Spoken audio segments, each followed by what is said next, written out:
The makers of Clipper Craft clothes for men and 924 leading retail stores from coast to coast present the world's most famous detective, Sherlock Holmes.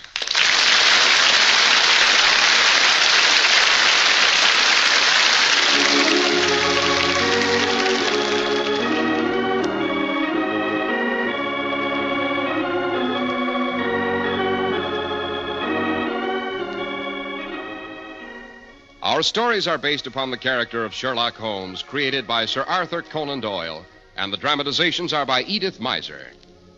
And now for our weekly visit to the familiar firelit study of our old friend, Dr. Watson. We open the door and find the good doctor on his hands and knees rummaging through a travel-worn and battered tin dispatch box. Great Caesar's ghost, don't tell me that's the one, the famous box containing the records of Sherlock Holmes' unpublished cases. It is indeed, Mr. Harris, it is indeed. But I thought that was supposed to be kept deep in the vaults of the Bank of Cox and Company of Charing Cross. Oh, not during the war, it wasn't, thank heaven. The bank was hit twice, you may remember. Yes, at the very beginning of the late unpleasantness, the government evacuated this box, along with several other notable British documents, such as certain Shakespeare folios, to a safe place in the country. Oh, I see. And they've just been returned to you now? Why the delay, Doctor? Would you believe it? They told me these papers were too valuable to be in private ownership. They claim they belong in the British Museum. I told them they could put these records in the British Museum when Holmes is safely buried in Westminster Abbey. A great many years from now, let's hope. Amen. Well, now, yes, I've been going over these files to see if I couldn't find our subject for tonight's story. Yes, I think I can do no better than relate this one. The one to which Holmes invariably referred as the affair of the politician, the Lighthouse, and the trained Cormorant. But good heavens, where are my manners? Here you are, panting to say a few well-chosen words on behalf of those very generous gentlemen, our sponsors. Go ahead, Mr. Harris, go ahead. With pleasure, Dr. Watson. And my story today is very simple, but very important. It's a tale of the greatest values in clothes the American public has ever seen. Values that have rhyme and reason behind them, that are the result of a carefully laid-out plan. Manufacturing ingenuity and a really great distribution idea make it possible for you to buy superlatively fine Clipper Craft clothes at astonishingly low prices. Yes, and right in your own local independent store where friendly attention is traditionally yours. Through the Clipper Craft plan, 924 leading stores across America have concentrated their buying power, bringing you tremendous savings in manufacturing and distribution costs. Take a look at Clipper Craft's expensive-looking suits at only $35 and $40, with a few deluxe models at $43.75. And Clipper Craft top coats and overcoats, too, at only $30 to $40. And sport jackets at only $24. You don't have to be a Sherlock Holmes to solve your clothes problem this fall. Simply compare Clipper Craft with clothes selling for many dollars more.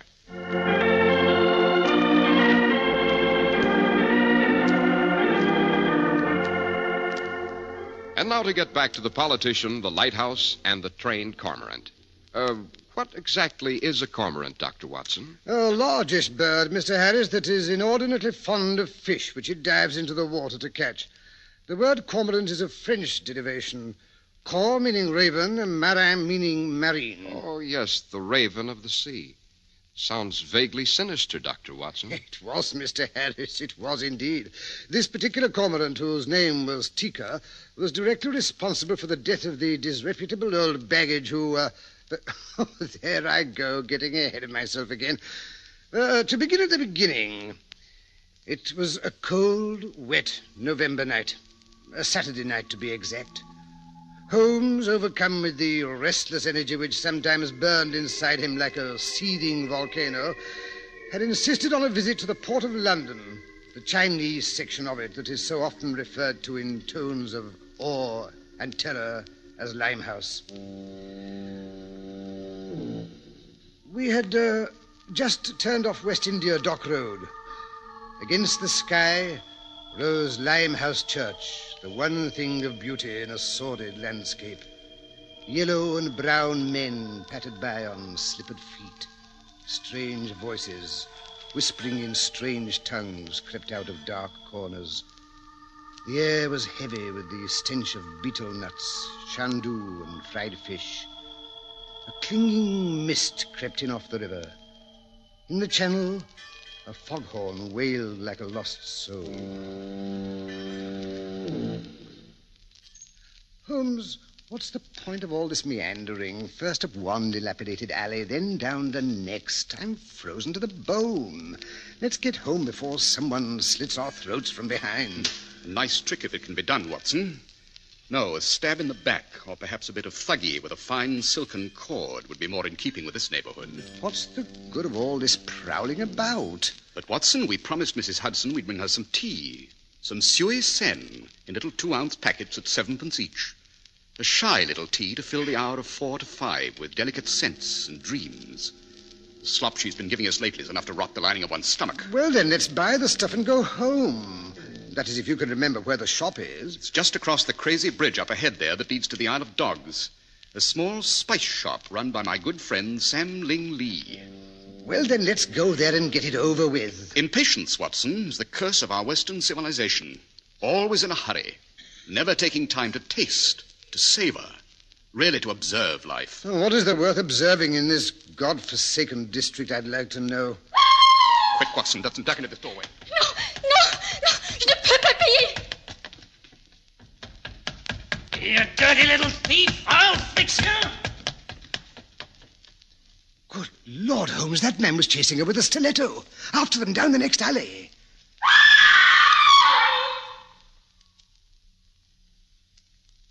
Too late, Watson. Great Scott, Holmes. Aren't you going to do something? What is there to do, Watson? That poor, tortured soul. She's better off dead. Holmes, you are a cold-blooded fish. At least we could try to catch the man who stabbed her. That is a job for the official police. We must leave something for them to do, you know. Incidents like this occur every day in Limehouse. No, the individual I'd like to bring to justice is the real murderer in this and 100 other cases. Who's that? The purveyor of little white packages like the one that poor frantic derelict clutched so tightly in her hand. The chief of the outfit which peddles death and decay in the form of exotic dreams. You know who he is? Naturally. The annoying part of the situation is that I've been completely unable to persuade any of his victims to testify against him. They're all so tragically dependent on him for his filthy wares. Oh, but enough of that. What we've just witnessed is commonplace. But here comes something I think you'll admit is rather unusual, even in Limehouse. Yes, what do you mean? Look there across the street, Watson. Ever see a man take a bird for a walk? It's Paru, the crippled Lascar, taking Tika for his nightly outing. They're coming down the steps of the house across the way. They're crossing the street. That's a curious-looking bird. It waddles like a duck, but its beak is different. Its neck is almost as long as a swan's. That, Watson, is a cormorant, a very intelligent biped. In many tropical countries, the natives train them to catch fish. Do not fear, my beautiful Tika. The men will not harm you. Paru will protect his Tika. Careful. Here the stones are sharp. Well, I'll be... Undoubtedly, Watson. Paru couldn't be more attached to Tika if he were his own son. But, did you see the bird's eyes? They shone yellow in the light of the street lamp, like a cat's. Yes, many of the natives hereabouts are afraid of the bird. They say he has the evil eye. Perhaps that's why Paru and Tika are considered star boarders at the Lighthouse across the way. The Lighthouse? It's the name of the most notorious lodging house in all of Limehouse. Chinese, Lascars, and East Indians sleep there, 10 and 12 to a room on the bare floors or on mildewed mattresses. Tika and Paru sleep curled up in a closet on the top floor. At least they have privacy. Charming place. Why in heaven's name don't the authorities clean it out? Authority around here, Watson, is Harry Hawkins, called Handsome Harry by the natives because he's so definitely the opposite. Mr. Hawkins not only owns most of the houses in this area, he's councilman for this district. Yes, but surely it's not good business to let your property go to rack and ruin like that place across the way. The Lighthouse, Watson, is run by a vicious old reprobate who's known as Mother Fishface, partly because she has no teeth and a cold and fishy eye, and partly because she runs a fish house in the kitchen under the steps, where she dispenses decayed fish and chips at 2p a portion to the poor starving wretches who inhabit the rooms upstairs. Mother Fishface is the only one who dares talk back to Mr. Hawkins. She's the only one who dares to be late with her rent. In fact, it's rumored that she has something on the old boy, and he's definitely afraid of her. Knows where the body's buried, eh, Holmes? Or how he procures the opium and hashish he undoubtedly deals in. I suspect most of her boarders are smugglers of the vile stuff. So we came down here for the purpose of buying tea for Mrs. Hudson, and now we suddenly seem to be interested in a dope-running outfit. Holmes, you don't fool me for a moment. 5 years' association with Sherlock Holmes seems to have sharpened your powers of observation, my dear Watson. Well, Quiet, Watson. Quick. Slip behind this wall. Here comes Mr. Hawkins on his weekly collection rounds. Open up there. Saturday night. Rent's due. Here's your money, Mr. Hawkins. Blast you. Charming fellow, Mr. Hawkins. Quiet, Watson. He's about to knock on the kitchen door opposite. Let's see what happens at the lighthouse. Hi there, Mother. It's me, Answer Mary, come to pay you a visit. What do you want, you old fool? What would I want, dearie? It's Saturday night, rent night. You're a week behind now. Supposing I am. You ain't starving. You can wait, can't you? No, old girl. You know I wouldn't press me old sweetheart. Here, look. I brought you a present. A fine bottle of gin. What's wrong with it? Is it poisoned? Oh, have your little joke, won't you, dearie? No, I don't think you'd do a thing like that, Harry.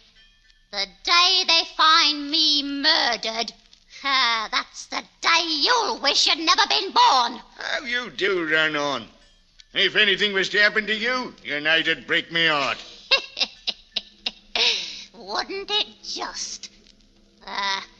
Here comes that cripple and his bleeding bird.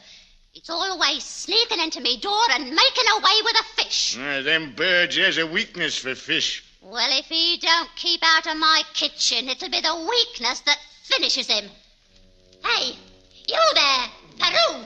Yes, Madam Fishface. Keep your dirty bird out of my kitchen, and don't you call me madam. My Tika is not as dirty as your kitchen.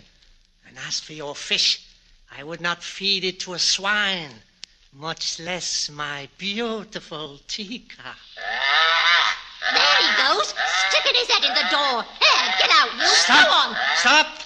Do not raise that broom to my Tika. Not raise the broom, is it? Listen to me, you slimy heathen. That bird comes into my kitchen once more, and I'll wring his bleeding neck. You listen to me, Madam Fishface, and listen well. You touch one feather of Tika's beautiful neck, and I will kill you. I will kill you dead. Here, now, that's enough. I'll have no one threatening Mother Fishface. You heard what he said. You heard him. There, out he goes, out of my house. Let him sleep in the streets. Let him sleep in the gutter with his dirty bird. No, Mother, don't you get your danded up. Go on in and drink your bottle. That's a good girl. It's Saturday night, remember? You got a little spree coming to you. I know what I'm doing. No one has to tell me. Come, Tika. We do not enter her filthy premises again. We go sleep in the churchyard.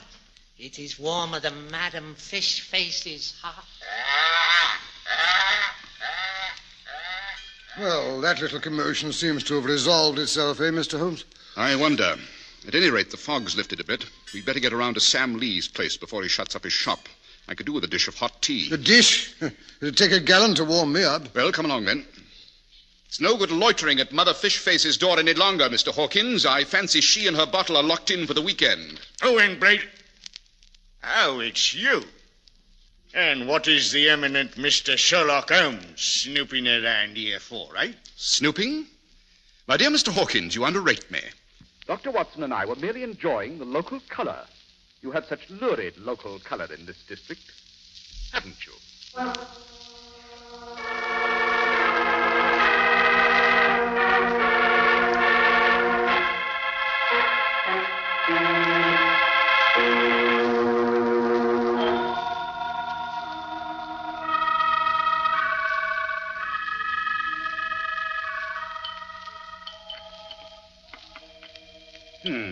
Delicious. The true Lapsang Souchang. Smoky, with a suggestion of the true tarred rope flavor. Not bad. Could do with a spot of rum in it, though. Typically British reaction, Watson. The Englishman's always insulting his palate and desecrating his tea with surpluses. Cream, milk, rum, even nasty little pieces of lemon. At any rate, the libation served its purpose. It's thawed you out. I've drunk so much tea, I'm awash. My back teeth are practically floating. But mind, you look less blue around the gills. Oh, I wish you wouldn't use that expression, Holmes. Brings back that horrible old woman's face. I say, she did look like a fish, you know, a dead fish. Hello. Look out of the window. Here's handsome Harry running down the street. Yes, seems to be headed in this direction. Yes, here he comes. Oh, Mr. Holmes. Oh, thank heavens you're here. And your friend, too.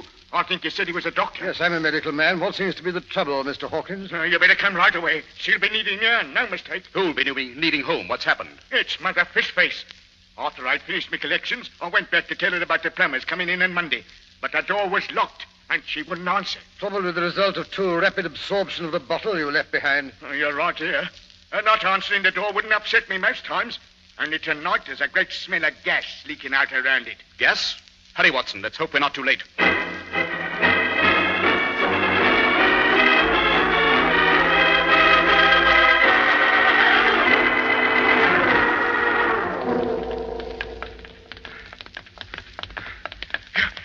Here we are. 2 steps down. Careful. Top one's loose. Smell of gas. Very pronounced, Holmes? Quite. Door locked. Shall I break it down? Windows quicker. Stand back. I'll use this loose brick. Phew, what a stench. Stale fish and gas. Give it a chance to clear for a moment. I say, there she is, Holmes. You can see her lying there behind the table. But what's that draped across her leg like a snake? It's not a snake, Watson. It's Tika's neck. The bird is doubtless lying beside her, hidden by the body. Tika! Come on, over the sill we go. Tika! Did someone see Tika? I look everywhere for him. I am asleep on a grave, and Tika sits on the tombstone. When I wake up, he's gone. He's in there, Paru. I'm afraid we've come too late. Tika! My beautiful Tika! She has destroyed him. All right, come in, all of you. I kill her. I slit her throat. Paru, put away that knife. And take the bird outside. Try artificial respiration. Don't waste any time. Watson, you look out for the old woman. My pretty, my beautiful Tika. Here, I better turn off this here gas jet on the stove. It's wide open. Don't touch it. But confound it, did you have to do that? Well, you didn't want to asphyxiate a lot of us, did you? No. But I did want to examine that handle for fingerprints.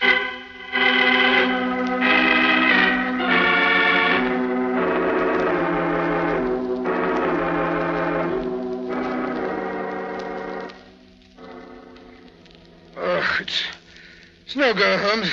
I can't bring her round. She's turning cold. Yes, gas poisoning. That's what finished her. Unusually florid face.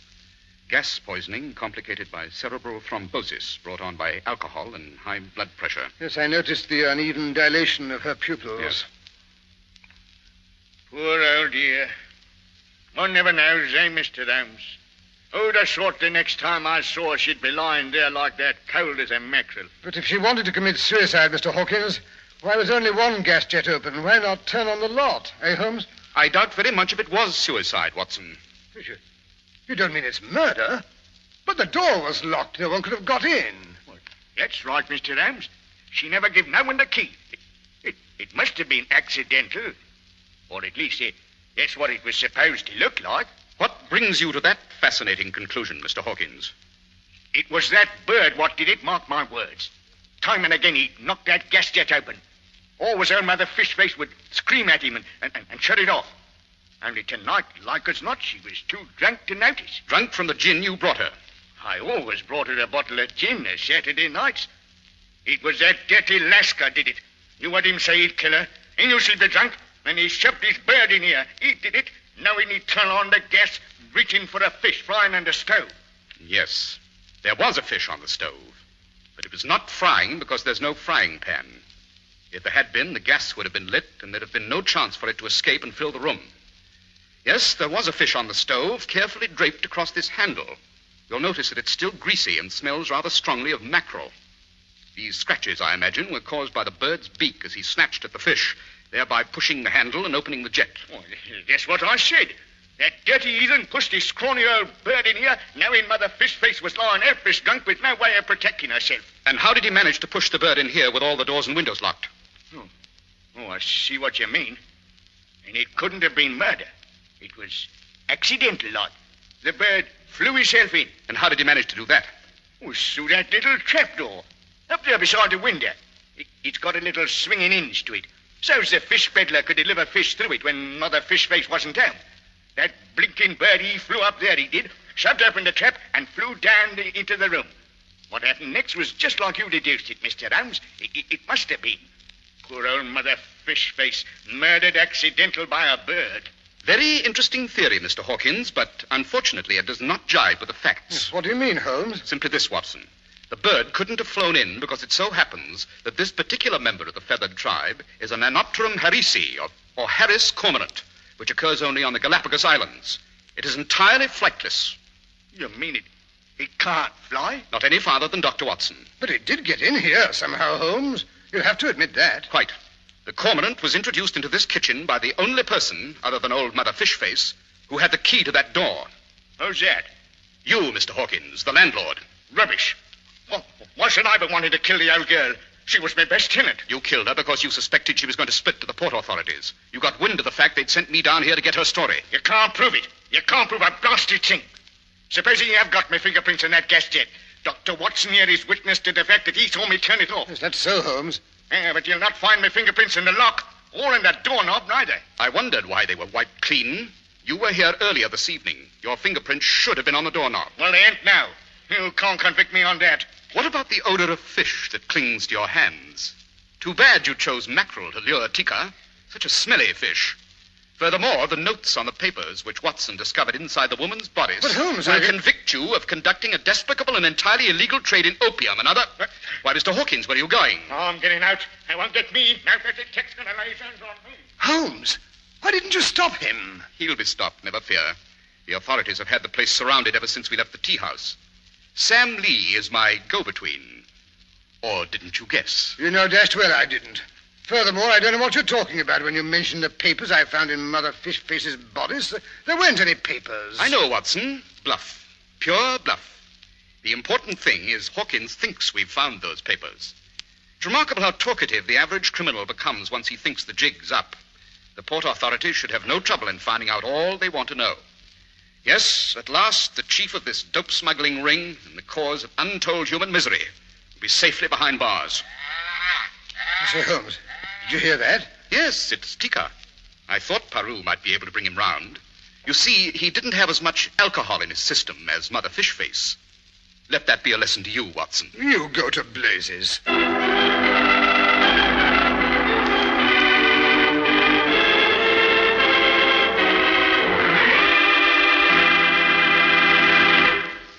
It's a problem for the average family these days. Practically every necessity costs more, and most family budgets are not elastic.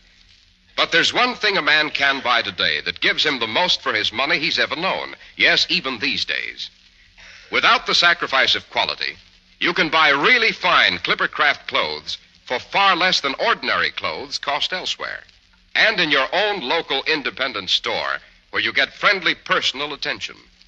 It's all made possible by the Clippercraft plan, concentrating the buying power of 924 leading stores from coast to coast. Stores you can trust. Stores where Clippercraft quality is still sold at amazingly low prices. Even today, Clippercraft suits are only $35 and $40, with a few special numbers at $43.75. Even today, top coats and overcoats are only $30 to $40, and sport jackets but $24.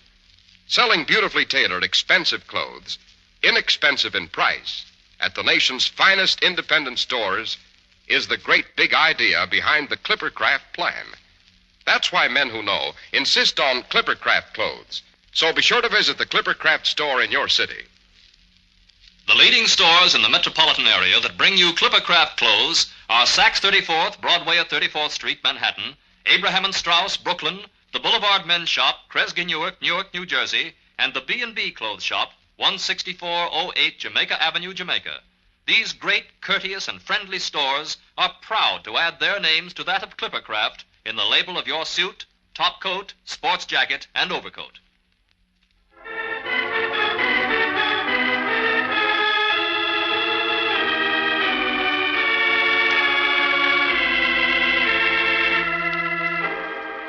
And now, Dr. Watson, did they succeed in convicting the handsome Mr. Harry Hawkins? They did indeed, Mr. Harris. They did indeed.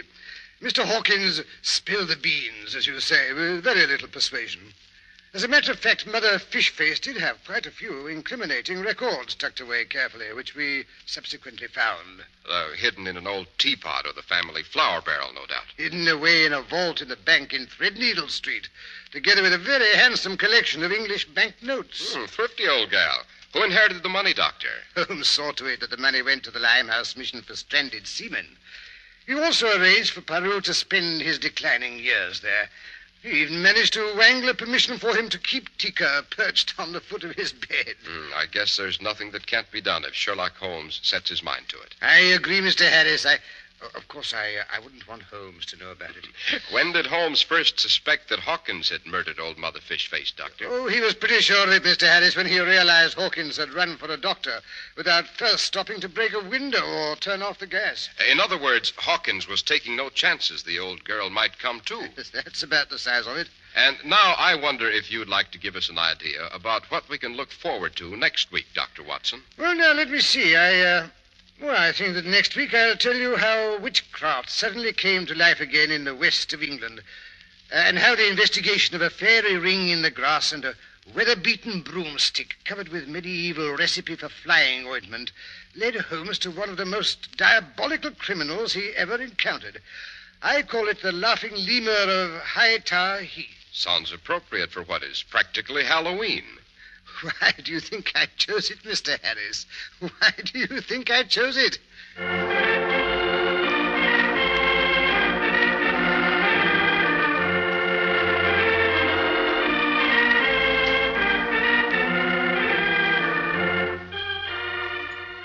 The makers of Clippercraft clothes and 924 leading stores from coast to coast have brought you another in the new series of broadcasts featuring the world's most famous detective, Sherlock Holmes.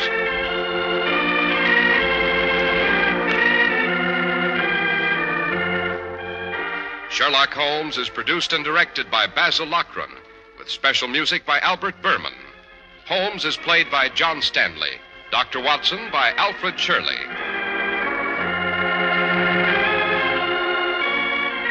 If you don't know your Clippercraft dealer, write Clippercraft, 200 Fifth Avenue, New York City.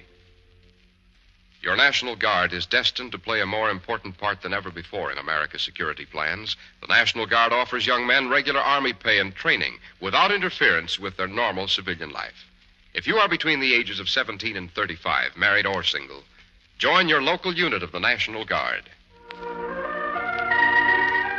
Be sure to listen next week to Sherlock Holmes in The Laughing Lemur of Hightower Heath. If you'd like to attend the Sherlock Holmes broadcasts in New York, see your local Clippercraft dealer. He'll tell you how to obtain your tickets.